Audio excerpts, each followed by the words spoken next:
Բարև ձեզ Factor TV-ի յուրը արտակարգ դեսպանորդ եւ լիազոր նախարար Հրաչյա Թաշյանը, ողջույն, պարոն Թաշյան։ Բարև ձեզ։ Միացյալ Նահանգների նախագահ նախորդին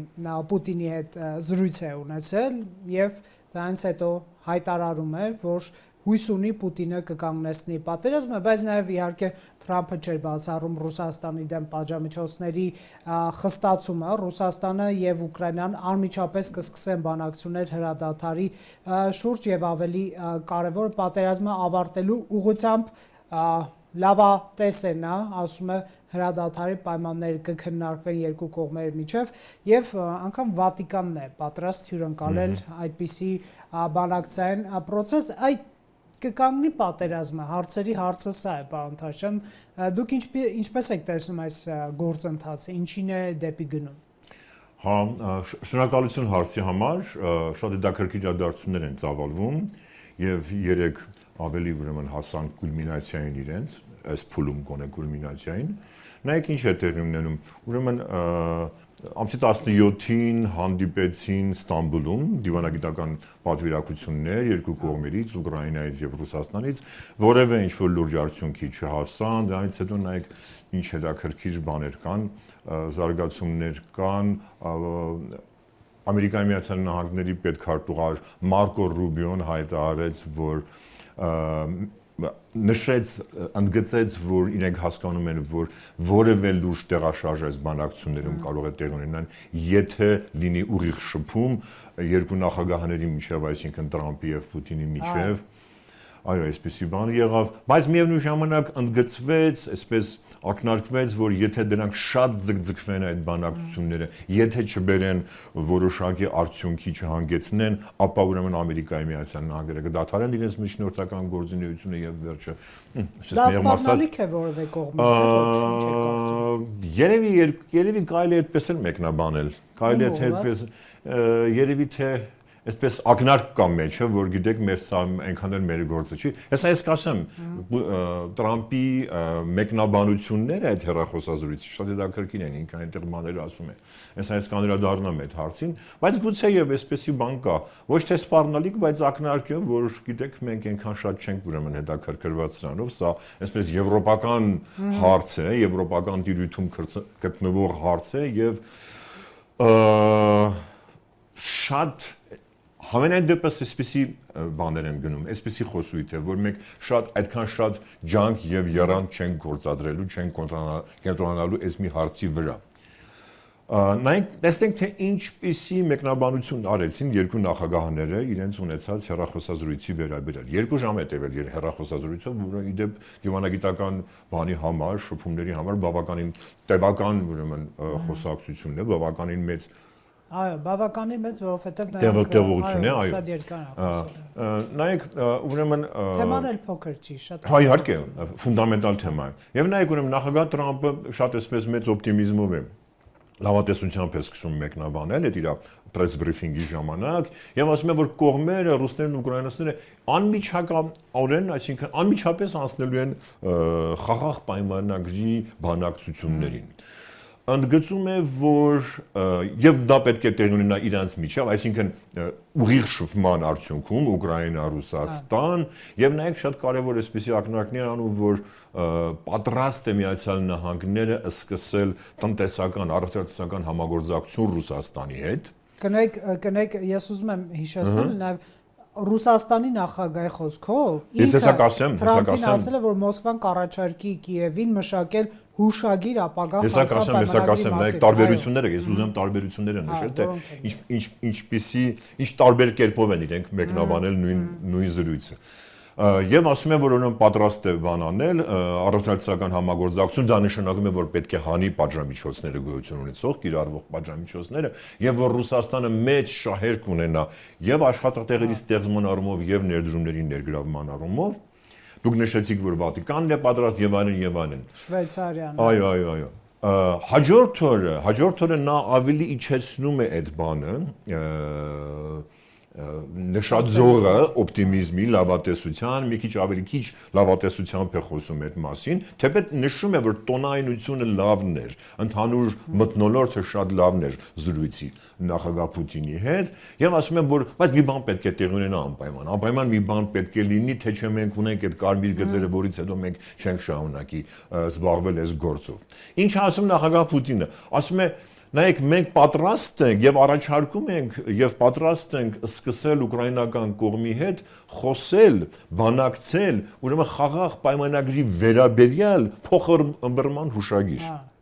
Ինչ էր նշանակում փոխըմբռնման հուշագրերը սովորաբար կնքվում են ինչ-որ մի մեծ ծրագրի մասին, որ մենք պատրաստվում ենք այս ինչ բանն անենք եւ փոխըմբռնման հուշագրի մեջ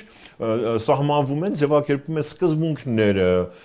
չգիտեմ, նպատակները, պարամետրերը այդ համագործակցության։ Եվ նա ընդ որում վերջում էլ նա ինչ-որ բան է ասում, նախապայման է դնում, եթե որոշ հարցերի շուրջ մենք կարողանանք համաձայնության գալ։ Այսինքն բավականին այսպես տարբեր, իրարից տարբերվող գնահատականներ են։ Կներեք, Զելենսկին արձագանքեց Պուտինի այդ հուշագրի մասին հայտարարությանը, ասելով դեռ ծանոթ չեմ, կծանոթանամ, կասեմ իմ դիրքորոշումը, բայց նախորդ նաև ոչ ոք մեր զորքերը դուրս չի բերի մեր տարածքներից, սա մեր սահմանադրական պարտականությունն է պաշտպանել Ուկրաինայի ինքնիշխանություն։ Կարծես որոշակի կարմիր գիծ գծում է, որովհետև Ռուսաստանը հավակնում է վերցնել այն տարածքները, որոնք չի գրավել պարոն Փաշտյան։ Իրավիճակի յուրահատկությունը սա է։ Նայեք, հիմա խոսենք այսինքն ձեր այս հարցի կոնտեքստի մեջ խոսենք, թե իսկ ինչ դիրքորոշումներ ունեն նույն Ամերիկայի Միացյալ Նահանգները, նույն Եվրոպան,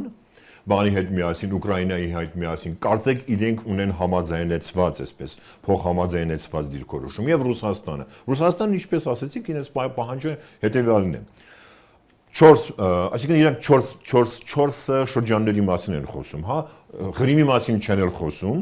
4 շրջանները Դոնեցկ, Լուգանսկ, Խերսոն եւ Զապորոժիա, Լուգանսկը ամբողջությամբ իրանց վրացկողության տակ է գտնվում, այն 3-ը ոչ։ Նրանք ասում են եւ ամբողջությամբ պետք է 10 շրջանները եւ մենք այդ դեպքում համաձայն կլինենք կնքել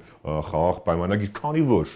երկրի սահմանադրության մեջ է այդպես ամրագրված։ 2022 թվականին փոփոխություններ արեցին սահմանադրությունում եւ նշեցին, որ այդ 4 շրջանները կազմում են Ռուսաստանի դաշնության անբաժան մասը, դաշնության սուբյեկտներ են նրանք։ Սա շանտաժի նման ինչ-որ բան չի, պարտադիր։ Դե արդեն ընդունված է սահմանադրության մեջ ընդունել է, հիմա գիտեք, ամենի պետությունն ուրեմն օգտագործում են գործիքակազմը, որի ձեռքում կա։ Ինչպես գնահատականներ ես չեմ ուզում տալ։ Հիմա ինչ է ասում Ամերիկայի Միացյալ Նահանգները, նայեք, թե ինչպեսի առաջարկությունների փաթեթ կար, որը որ լրատվամիջոցները կարծես թե սփռեցին, տրամադրեցին, ասում է ուրեմն տարածքների առումով Ղրիմը Ամերիկայի Միացյալ Նահանգները դե յուրե ճանաչում է, իրավաբանորեն ճանաչում է որպես Ռուսաստանի անբաժան մաս, մնացած 4 շրջանները ճանաչում է դե ֆակտո։ Դե ֆակտո ճանաչում է Լուգանսկը եւ դե ֆակտո ճանաչում է այն 3 շրջանները, ինչքան որ Ռուսաստանը գրավել է։ Դոնեցկից, Խերսոնից եւ Զապորոժիայից։ Ասում է, որ ամերիկյան կողմի առաջարկը, որ ուրեմն որ պետք է փոխհատուցում տրամադրվի Ուկրաինային, իդեպ չնշելով թե ինչպես եւ ով պետք է այդ փոխհատուցումը անի, որ Ուկրաինան երբևէ չի դառնալու ՆԱՏՕ-ի անդամ բայց կարող է դառնալ Եվրոպական միության անդամ։ Մոտավորապես այսպեսի ուրեմն մի շրջանակ է առաջարկվում։ Եվրոպական միության առաջնորդները, որոնք որ կարծես թե Զելենսկու հետ համաձայնեցված մի տարբերակ են առաջարկում, ասում են, որ տարածքների մասին եկեք չենք խոսում դեռևս, հրադադար է հաստատվում է եւ այլն, նոր հետո դրա մասին կխոսենք։ Ասում են, որ Ուկրաինային պետք է տրամադրվեն բարձր երաշխիքներ անվտանգության, ընդ որում ՆԱՏՕ-ի ուրեմն համաձայնագրի, հյուսատլանտյան համաձայնագրի 5-րդ հոդվածի նման։ Հասկանալի է, չէ՞ դա ինչ բան է, որ եթե Ուկրաինայի վրա հարձակվում են, դա գնահատվում է որպես հարձակվում ողջ համայնքի վրա, Եվրատլանտյան, այդպես ասենք։ Բայց չի նշում, որ Ուկրաինան կարող է դառնալ ՆԱՏՕ-ի անդամ, այնտեղ էլ չկա։ Բայց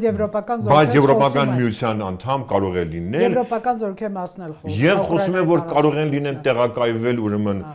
չկա սահմանափակում զորքերի տեղակայման մասին եւ այլն եւ չկա սպառազինության մատակարարման մասին էլ սահմանափակումներ։ Եվ դրան դեմ է Ռուսաստանը։ Բնականաբար, եւ մի վերջին կետը ասեմ, որ սպառազինությունը, այո։ Հա, այդպեսի բաներ է ասում։ Եվ ՆԱՏՕ անդամ երկրների զորքեր չեն կարող։ Որ փոխհատուցում պետք է տրամադրվի Ուկրաինային, ընդ որում Ռուսաստանի բաներից, սառեցված ակտիվներից։ Հիմա կներեք, ընդհատեմ, այս իրավիճակը չի նշանակում, որ անհամաձայնություններն ավելի շատ են, քան համաձայնության շանսը, պարոն Թարաշյան։ Արդյոք սա դիվանագետներին չի հուսահատեցնում այն հարցով, որ պատերազմի ավարտը մոտ է, որովհետև յուրաքանչյուրը ունի իր պահանջը, յուրաքանչյուր նախագահ ունի իր ներքին, հա, քաղաքացիներին պատասխան տալու պահը։ Պատկերացնեք Զելենսկին գնա եւ ասի, այո, մենք զորքերը հանում ենք ընտրացնես, որ Ռուսաստանը չի գրավել, Մայդան 5 կլինի ուղղակի, հա, կամ Ռուսաստանը չիրականացնի այն խոստումները, այն քարոզչությունը, որ այս ամիսների ընթացքում իրագործել է, որ Ուկրաինան պետք է ըստեյության ենթակա ինչ-որ պետություն լինի։ Էլ չասած Թրամփի մասին, որը իր, ասես ասենք, քաղաքական կարիերան, արժանապատվությունն է դրել այս գործարքի կնքման չկնքման վրա, բայց ոնց որ զիջողներ չկան։ Եվ հենց դրանով էլ առանձնանում է այս հակամարտությունը, որ դիրքորոշումները տրամագծորեն հակառակ են, որ խնդիրը վերաբերում է փաստորեն երկու կողմերի ինքնիշխանությանը, հա, այսինքն շատ ծանր իրավիճակի իհարկե մի կողմից Ռուսաստանը իր սահմանադրության մեջ արդեն ամրագրել է, որ այդ տարածքները Իրանն է, բայց մյուս կողմից ուկրաինական սահմանադրություն գոյություն ունի, ճիշտ եք ասում, բայց հուսադրողը միակ մի բառն է, որը որ հնչել է նախագահ Պուտինի կողմից, որ կոմպրոմիսները անհրաժեշտ են եւ կարծես թե պատրաստ են կողմերը կոմպրոմիսի գնալ փոխզիջումների։ Ինչ է նշանակում փոխզիջում։ Նայեք ուկրաինական տարբերակ, այսինքն եվրոպական տարբերակում, նայեք այնտեղ բան կա, թե չենք նշում, խոսք չկա տարածքների մասին, թողնենք հետո խոսենք դրա մասին։ Այսինքն շատ հավանական է, որ ինչ որ մի միջանկյալ տարբերակ կարող են ընտրել եւ այլն, բայց փաստն է փաստ, որ պատերազմի շարունակումը նախ ուկրաինական կողմից ձեռնտու չի։ Նախ Ամերիկայի Միացյալ Նահանգները բարձրորոշ կերպով հայտարարում են, որ այլևս չեն պատրաստվում նույն ծավալի օժանդակություն ցուցաբերել Ուկրաինային եւ ես հավատում եմ, որ դա այդպես էլ կլինի, շատ հիմքեր կան այդպես կարծելու համար։ Մյուս կողմից Ռուսաստանն էլ, գիտեք, իհարկե Ռուսաստանը կարողացավ շատ լավ այսպես նավարկել այս ծանր տնտեսական իրավիճակում եւ անգամ այս վերջի 2-3 տարիներում տնտեսական աճ ունեցավ, բայց այնուամենայնիվ ունի բավականին բարձր գնաճ, բավականին դժվար տնտեսական իրավիճակ է այս մեծ պատժամիջոցների շրջանակներում ապրելը իհարկե շատ դյուրին բան չէ, իհարկե դյուրին չէ։ Այնպես որ Ռուսաստանն էլ կարծում եմ շահագրգռված է պատերազմի, այսինքն համենայնիվ շահագրգռված չէ անվերջ պատերազմ շարունակել։ Բայց իրենց պայմանների կատարմամբ կկանգնեցնեն պատերազմը։ Այ շատ հետաքրքիր է հետևյալ հարցը։ Դոնալդ Թրամփը իր խոսքերին, ձեր ընկալմամբ, պարոն Թարաշյան, այս թեման ուսումնասիրելով, ինչքան լուրջ է վերաբերվում իր խոսքերին, այն իմաստով, որ կկանգնեցնեն պատերազմը, Պուտինը ուզում է կանգնեցնել, Զելենսկին ուզում է, այսինքն երբ որ լսես նրանց, բոլորն ուզում են կանգնեցնել պատերազմը, բայց չի կանգնում այդ պատերազմը։ Գիտեք ինչ նկատի ունեմ, այսինքն ինչ եք դուք մտածում, այնպիսի գործիքակազմեր ունի Միացյալ Նահանգները, որոնք կիրառելու պարագայում, օրինակ դիցուկ Ռուսաստանի Դաշնությունը հարկադրված կլինի կանգնեցնել պատերազմը, թե չունի այդպիսի գործիքակազմեր, եթե ունի, ապա ինչու պետք է կիրառի կամ չկիրառի։ Մի քիչ այլ կողմից նայենք հարցին, ոչ թե պարտադրի, դժվար է պարտադրել Ռուսաստանին այսօր։ Միջուկային տերություն, մեծ տերություն միջուկային, այսինքն պատերազմի պարտություն կրել փաստորեն տեսականորեն բացառվում է, հա, Ռուսաստանի պարագայում։ Ինչ կարող է Ամերիկան առաջարկել եւ փաստորեն անում է, ավելի շուտ բան անել, շահագրգռել շարժարիտներ ստեղծել, նայեք ասում է ես պատրաստ եմ հանել, անմիջապես հանեմ բաները,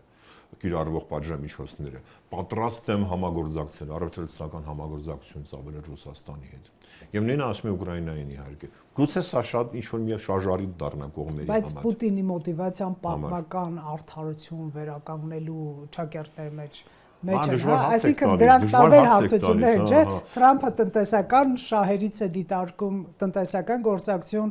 Պուտինի խորհրդատուները, ինչպես նրանց պաշտոնյաներից մեկն էր ասել, ռուսական ցարերն են, այսինքն բայց նորից ասում եմ, անverջ հնարավոր չէ այդպես ապրել։ Անverջ հնարավոր չէ պատերազմական իրավիճակում ապրել։ Իհարկե պետք է նորից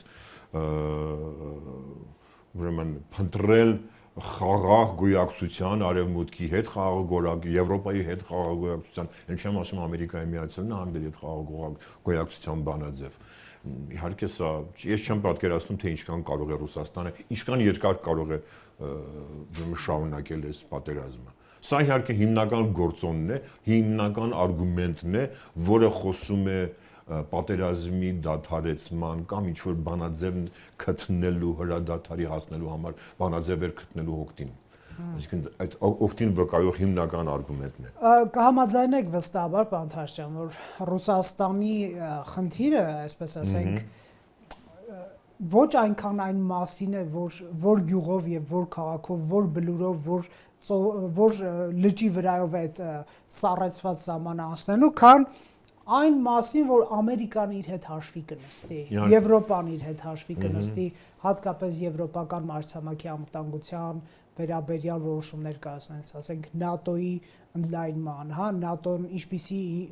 զինատեսակներ, ռազմաբազաներ, զինտեխնիկա, հրթիռներ կունենա Ռուսաստանի սահմանների մոտ։ Կարծես Ռուսաստանի նախագահ այս խոսակցությունն է ուզում ունենալ Դոնալդ Թրամփի հետ։ Ամերիկան պատրաստ է կարծում եք։ Նայեք երկու կարևոր բան ասեցիք,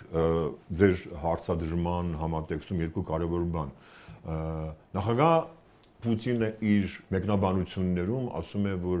պետք է վերացնել դրդապատճառները այս պատերազմին։ Որոնք են դրդապատճառները ըստ Ռուսաստանի։ Այն քաղաքականությունը, որը վարում էր Արևմուտքը սառը պատերազմի ավարտից հետո, այսինքն ՆԱՏՕ-ի անverջ ընդլայնման քաղաքականությունը եւ այլն, հա, որոնք որ սպառնում են Ռուսաստանի ազգային շահերին, ռազմավարական շահերին։ Սա էր կարևորագույն գուցե այն կարևոր բանը, որը որ հնչեցվեց նախագահ Պուտինի կողմից։ Այս համատեքստում իհարկե այն հարցադրման, որը որ դուք եք տալիս։ Իսկ Միացյալ Նահանգները այս վարչակազմը պատրաստ է նման խոսակցության կարծում եք։ Նայեք, ես ասացի, որ արդեն ամերիկյան առաջարկությունում այս կարգավորման նշված է, որ Ուկրաինայի համար դռները փակ են ՆԱՏՕ-ի ընդլայնման հարցում։ Դա առանցքային հարց է, կարծում եք։ Հա, իհարկե առանցքային հարց է Ռուսաստանի համար սա։ Իթիվս բոլոր դեպքում պատերազմը չի կանգնեցնում, եթե այդպիսի երաշխիք ստանում է ԱՄՆ-ից։ Գիտեք, շատ բան, ասում եմ, $1 միլիոն հարց եք ինձ տալիս, ինչի՞ ես եթե լինեի ներսում, եթե ունենայի այն տեղեկատվությունը, որ անհրաժեշտ է նման բարդ վերլուծություն անելու համար, գուցե այս հարցին ուրեմն ձեզ ավելի լիարժեք պատասխան տայի, բայց դուք էլ շատ լավ հիշում եք, պատերազմը սկսելուց առաջ Ռուսաստանի պատվիրակությունը ժամանել էր ՆԱՏՕ-ի կենտրոնակայան, բանակցություններ են տարում եւ իրապես գլխավոր հարցը ՆԱՏՕ-ի չընդլայնումն էր, հա, իհարկե ՆԱՏՕ-ն ընդլայնվեց այս ընթացքում, բայց խնդիրը հենց Ուկրաինայի ապագան էր, ոչ ՆԱՏՕ-ական ապագա, ԵՄԱ-ական ապագա Ռուսաստան պատկերացնում է Ուկրաինայի համար, բայց ոչ ՆԱՏՕ-ական ապագա է պատկերացնում։ Հիմա եթե ԱՄՆ-ն ասում է դուք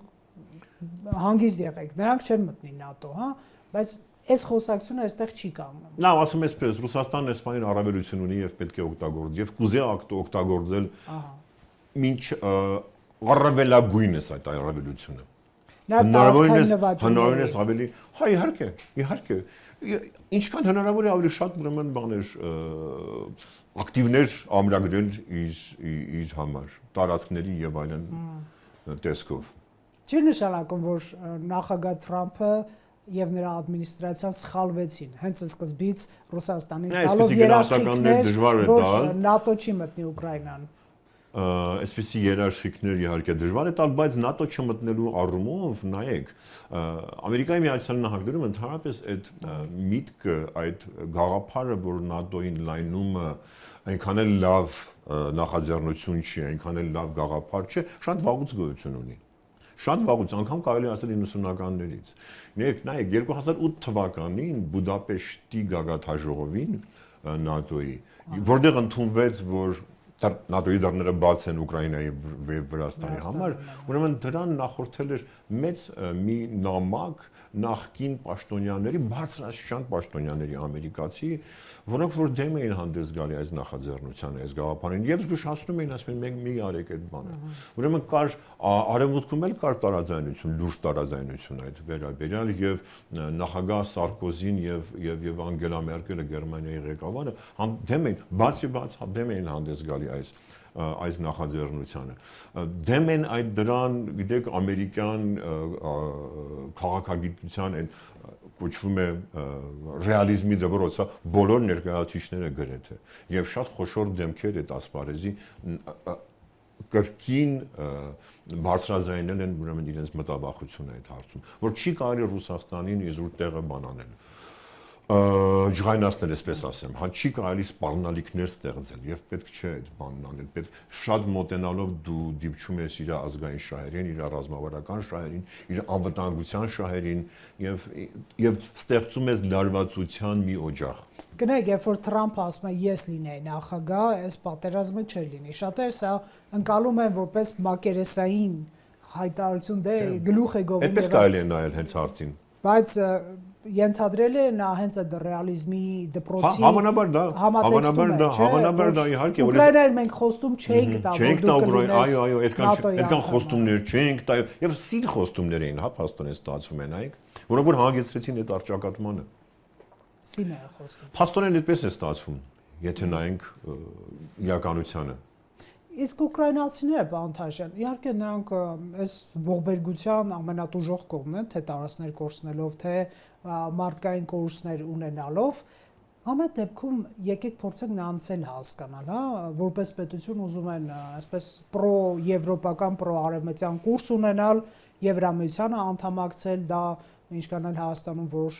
պաշտոնյաներ ասեն պետության ինքնիշխանության կորուստ է ենթադրում եթե ուզում եք Հայաստանի ինքնիշխանությունը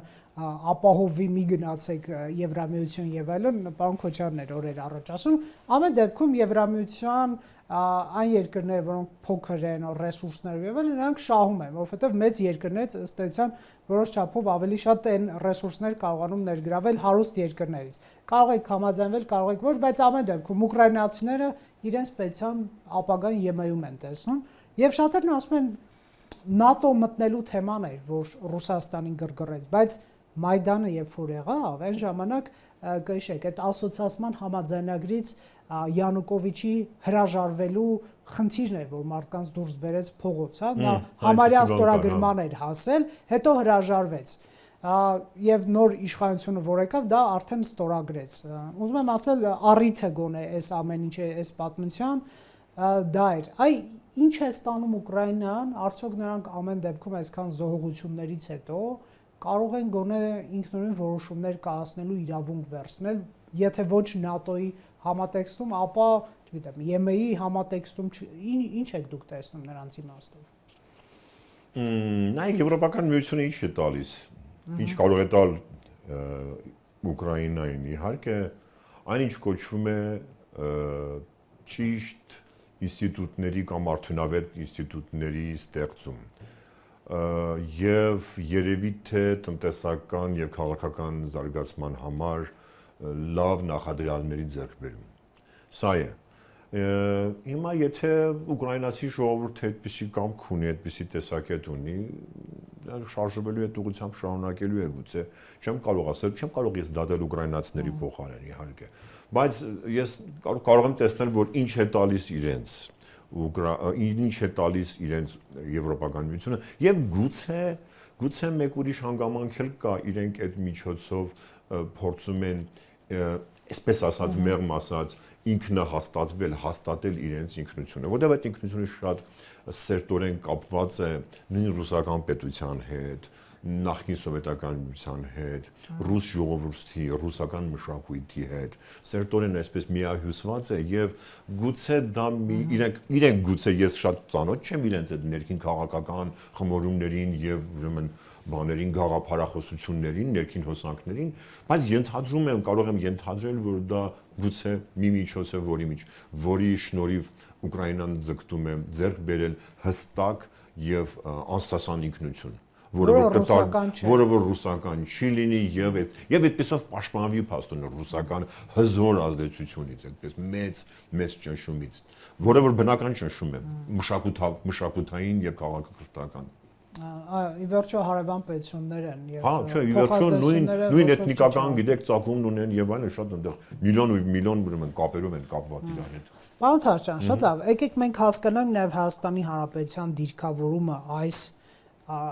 հզոր միջազգային քամիների նկատմամբ ինչպիսին պետք է լինի։ Մենք տեսնում ենք Հայաստան վարչապետի այցը մի օր Մոսկվա շքերթին մասնակցելու, մի օր Ալբանիա եվրոպական քաղաքական համայնքի այդ հավաքին մասնակցելու եւ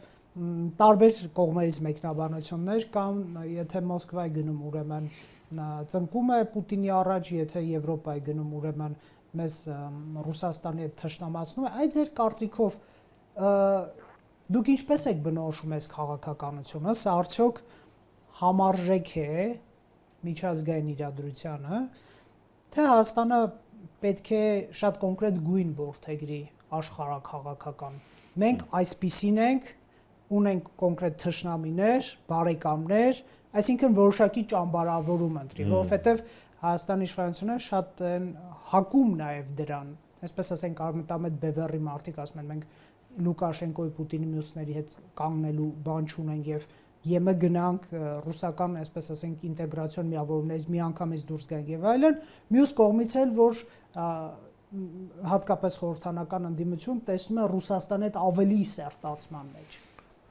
Ես գտնում եմ, որ այսօր այդ քաղաքականությունը, այսինքն կապերի բազմազանեցման, արտաքին քաղաքականության այդ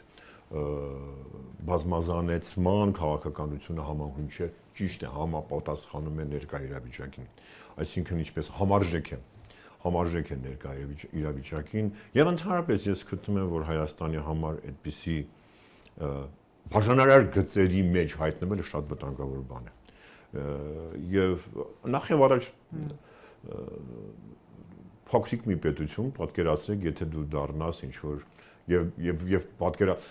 դառնաս մի ինչ որ մի խմբավորման անդամ եւ ասես վերջ ես մյուսի հետ չեմ խոսում, դա ինչ որ աբսուրդային բան, անգամ չեմ էլ կարող պատկերացնել։ Բայց մի այդպեսի մի մեկնաբանություն նայեք, այն ինչ որ դուք ասեցիք, սա շատ այսպես սառը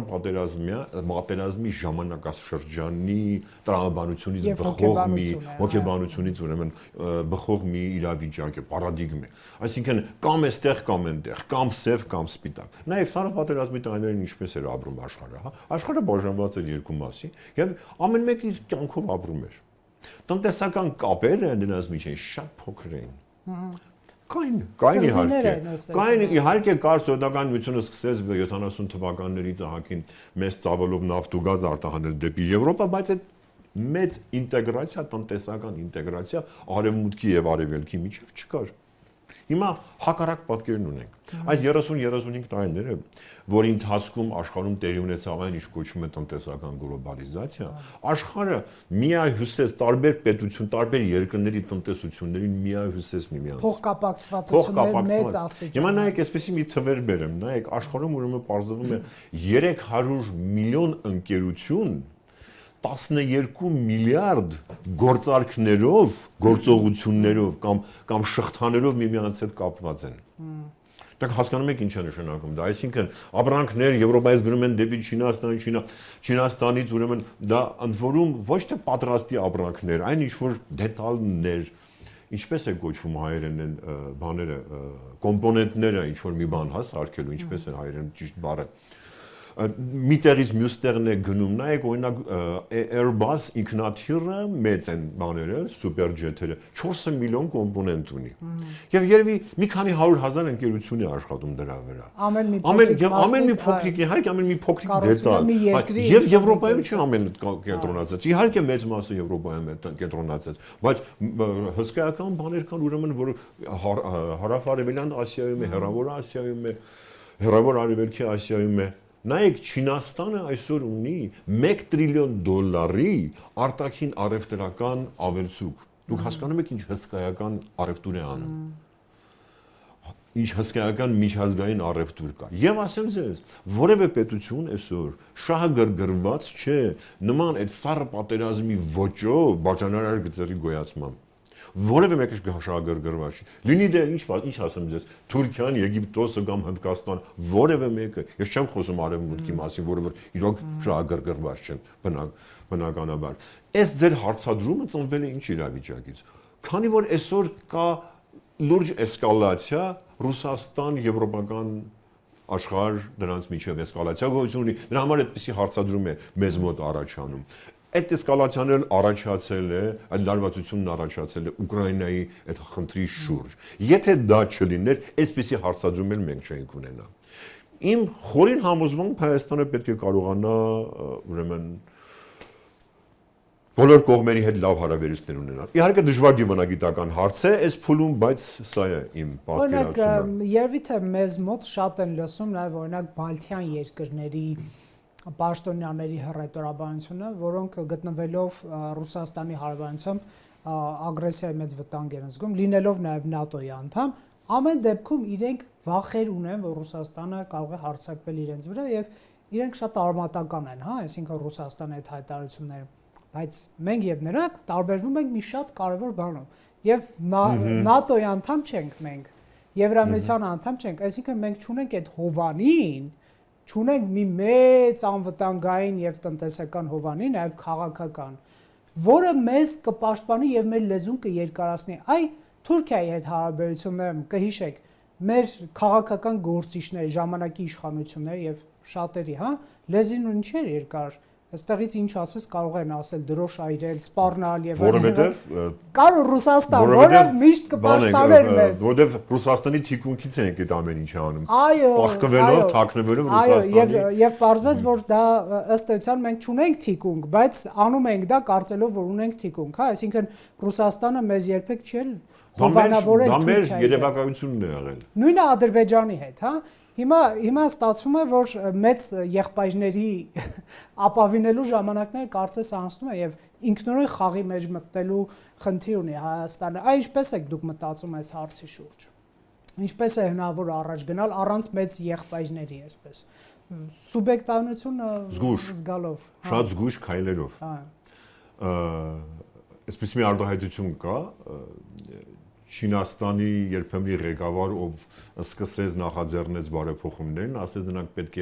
մենք դրանք պետք է անենք, այնպես ինչպես գետն ենք անցնում, ամեն մի քայլ, ամեն մի քարը ոտքով շոշափելով։ Այսինքն զգույշ քաղաքականություն է։ Այսօր բավականին մեծ լարվածություն կա այդ հարաբերություններում, արդեն նշեցի, եւ պետք է հաշվի առնելով այդ ամեն ինչը պետք է շատ զգուշավորություն ցուցաբերել։ Բայց բնականաբար առաջնային հարցը հարևանների հետ հարաբերությունների կարգավորում։ Դրան չկա, որևէ մի այլընտրանք չեն կարող ունենալ։ Մենք դրան այլընտրանք չունենք, Հայաստանը չի կարող բնականon կերպով զարգանալ առանց ունենալով այդ հարաբերությունները, առանց կարգավորելով իր ուրեմն այդ ողջ թնջուկը խնդիրների Թուրքիայի եւ Ադրբեջանի հետ։ Բնականաբար պետք է Եվրոպական միության հետ ունենաս այդ ամեն ինչը, բնականաբար Ռուսաստանի հետ պետք է պահպանես եւ նայեք ԵԱՏՄ-ն մեզ 180 միլիոն բնակչությամբ մի հսկայական շուկա է տրամադրում, հա, եւ վերջո Ռուսաստանի հետ այդ բոլոր մեր այդ պայմանագրերի համալիրը չեղածներից ավելի լավ է, չէ՞։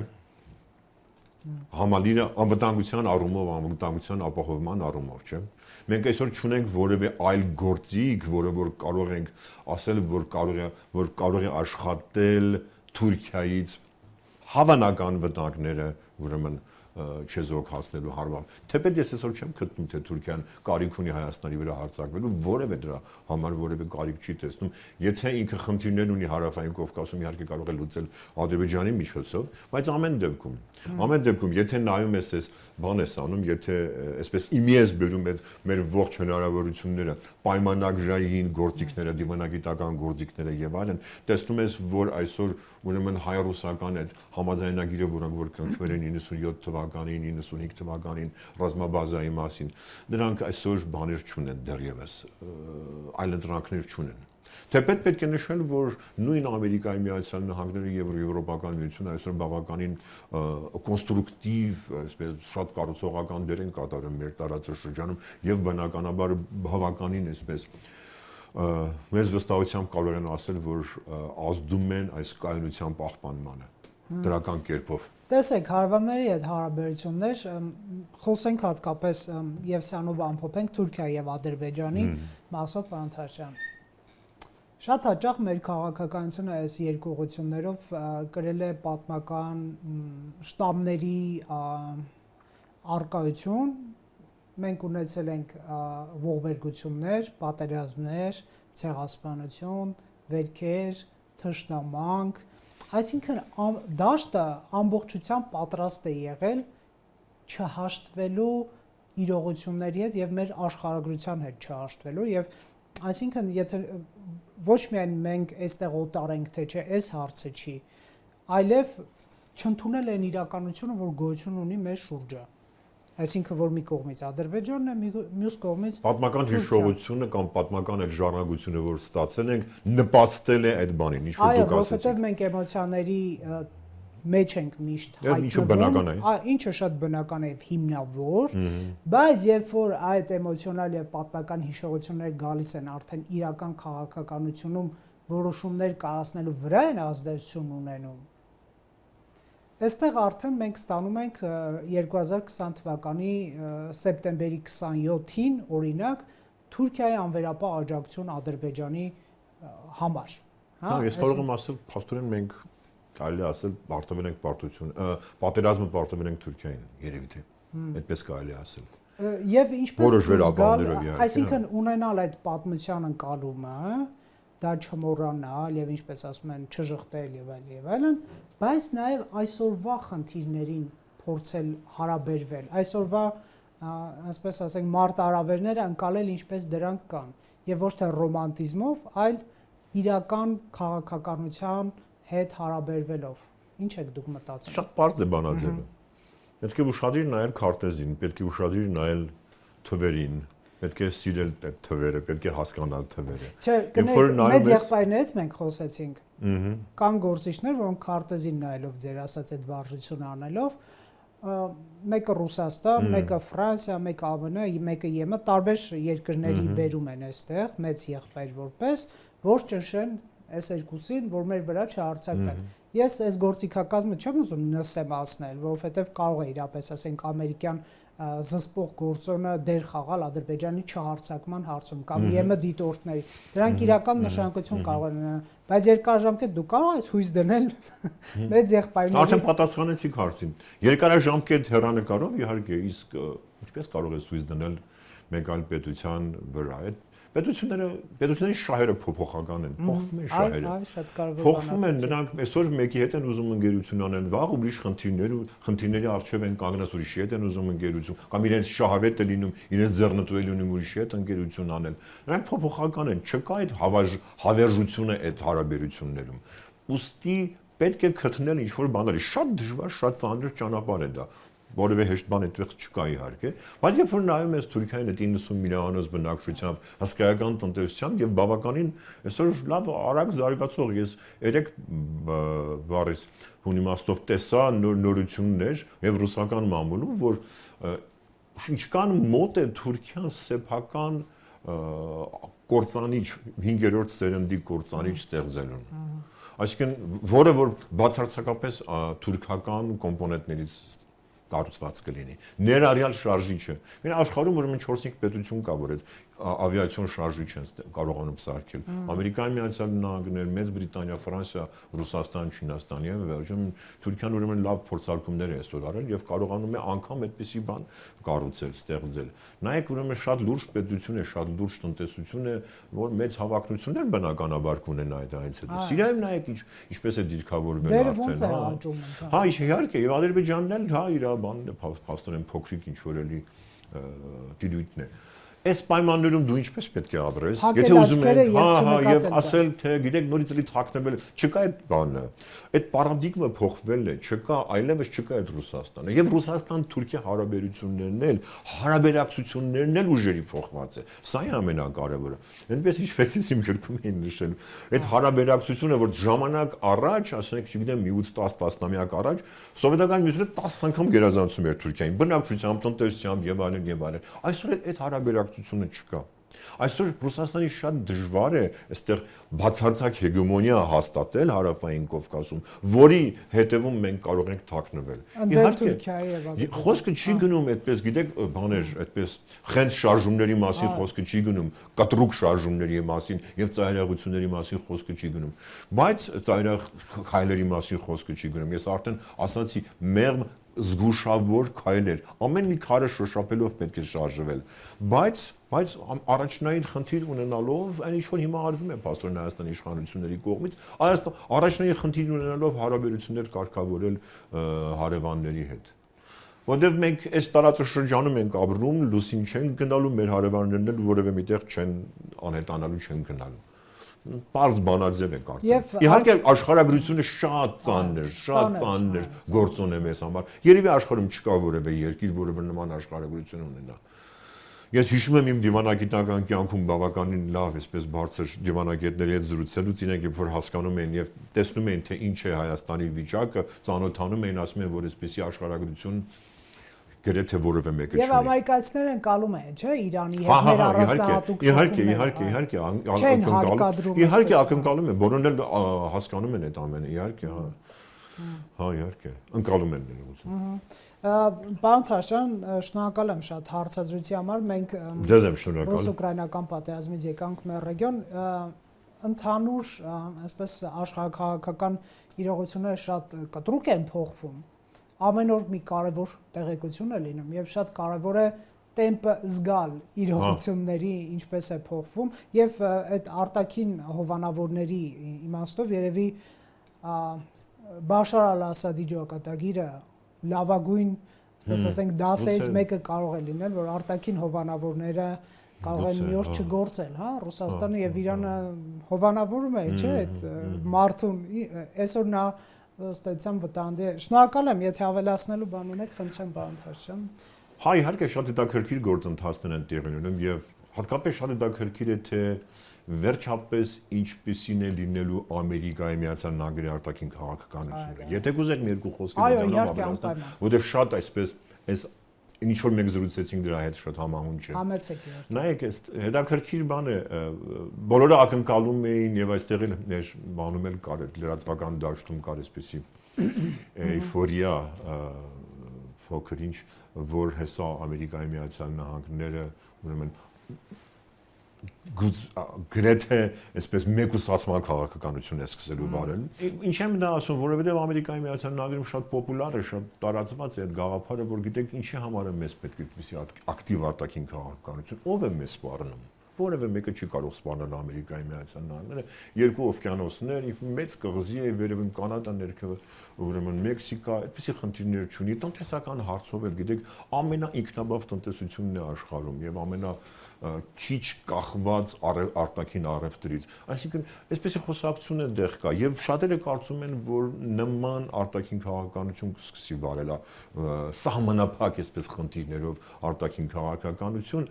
բայց երևի թե կենտրոնանալով, գիտեք, այսպես Չինաստանի վրա բացառապես եւ Չինաստանի հետ ուրեմն այդ մրցակցության վրա, բայց այս վերջին զարգացումները ցույց են տալիս, նայեք Ուկրաինայի հետ բավականին ուրեմն այս հարցում ռուս-ուկրաինական հակամարտության հարցում բավականին ակտիվ, նայեք Պակիստան, Հնդկաստան բավականին մեծ ակտիվություն ցուցաբերեց Ամերիկայի Միացյալ Նահանգները փաստորեն իր միջնորդությամբ այդ հրադադարը այդ գզվրտոցը դադարեցվեց, եթե կարելի այդպես ասել, նույնը նայեք Մերձավոր Արևելք կատարած այցը նախագահ Տրամպի հսկայական բաների, ուրեմն չափսերի պայմանագրեր Սաուդյան Արաբիա, Էմիրություններ, Կատար եւ Սիրիայի նախագահի հետ հանդիպում։ Այսինքն բավականին այդ ակտիվությունը պահպանվում է։ Աբրամյան համաձայնագրերը, Հայաստանի Ադրբեջանի միանալու հավանականություն։ Սա կարծում եմ ինչ որ բան կա այստեղ Թյուրնբերնում կա սխալ գլոբալ ինչ-որ մի բան կա, որտեղ Հայաստանն ու Ադրբեջանը ինչ կապ ունեն Աբրամյան համաձայնագրի։ Իսկ եթե հայ-ադրբեջանական պայմանագիր կնքվի եւ այսպես մեծ մերձավոր արվեստում, բայց այդ բանը, այդ հայտարարությունը, որ եղել է, խոսքը գնացել է հայ-ադրբեջանական, այսինքն հույս է հայտնվել, որ հայ-ադրբեջանական խաղաղ պայմանագիր վերջապես կկնքվի։ Եվ այստեղ էլ Ամերիկայի Միացյալ Նահանգները իր չափով ակտիվություն է, այսինքն մեր չափով, այսպես ասած, ակտիվություն է ցուցաբերում,